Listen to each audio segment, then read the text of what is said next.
हत्या प्रकरणातली डॉक्टर वीरेंद्र तावडे निर्दोष असल्याचा निकाल कोर्टाकडून देण्यात आलेला आहे।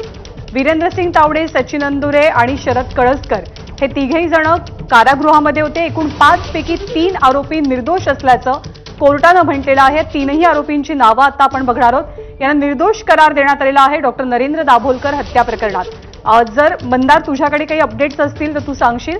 तिघांना निर्दोष मुक्त केलंय कोर्टानं।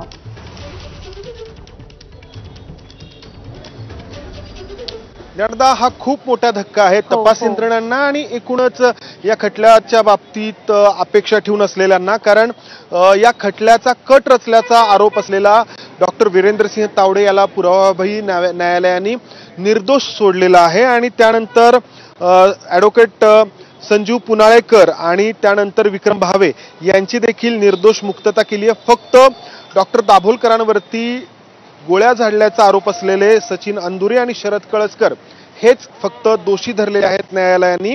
आणि इतर तिघांची पुराव्याच्या अभावी सुटका केलेली आहे न्यायालयाने। आणि यात पुढे न्यायालय असंही म्हणते की या 2 आरोपींना ज्यांना दोषी ठरवण्यात आले त्यांना सश्रम जन्मठेपेची शिक्षा सुनावलेली आहे। यामध्ये फाशी होऊ शकत नाही असाही निकाल न्यायालयाने दिलेला आहे।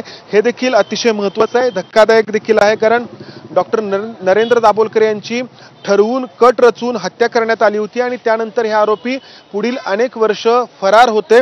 मात्र यामध्ये फाशीची शिक्षा होऊ शकत नाही असं देखील न्यायालयाने निकाल देताना, निकालपत्राचं वाचन करताना म्हटलेलं आहे।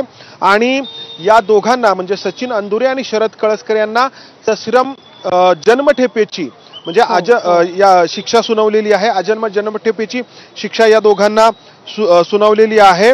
या सगळ्या निकालपत्रानंतर अर्थातच अनेक प्रश्न उपस्थित होणार आहेत। डॉक्टर नरेंद्र दाभोलकर यांच्या कुटुंबाची यावरती काय प्रतिक्रिया येते हे पाहणं महत्त्वाचं ठरणार आहे। कारण एकूण 5 आरोपी होते, 5 पैकी दोघांना न्यायालयाने दोषी ठरवलेलं आहे। आणि हे दोषी तर कोणत्या आधारे ठरवलं तर हा सगळा खटला 2 प्रत्यक्षदर्शींनी जी काही साक्ष दिली, जी जबानी दिली त्यावरती आधारित होता। ज्या ठिकाणी डॉक्टर दाभोलकरांची हत्या झाली त्या ठिकाणी पुणे महापालिकेचा एक कर्मचारी, स्वच्छता कर्मचारी सकाळी रस्त्याची स्वच्छता करत होता आणि दुसरी व्यक्ती त्या ठिकाणी मॉर्निंग वॉकला आलेली होती। या दोघांनी मारेकऱ्यांना म्हणजे शरद कळसकर आणि सचिन अंदुरे यांना पाहिलेलं होतं आणि त्या आधारे न्यायालयाने या दोघांना दोषी ठरवलेला आहे आणि त्यांना जन्मठेपेची शिक्षा सुनावलेली आहे। मात्र सीबीआयने जो दावा केलेला होता की हत्येचा हा सगळा कट वीरेंद्र सिंह तावडे याच्या माध्यमातून रचण्यात आलेला होता, त्या वीरेंद्र सिंह तावडेची मात्र न्यायालयाने पुराव्याच्या अभावी निर्दोष मुक्तता केलेली आहे। आणि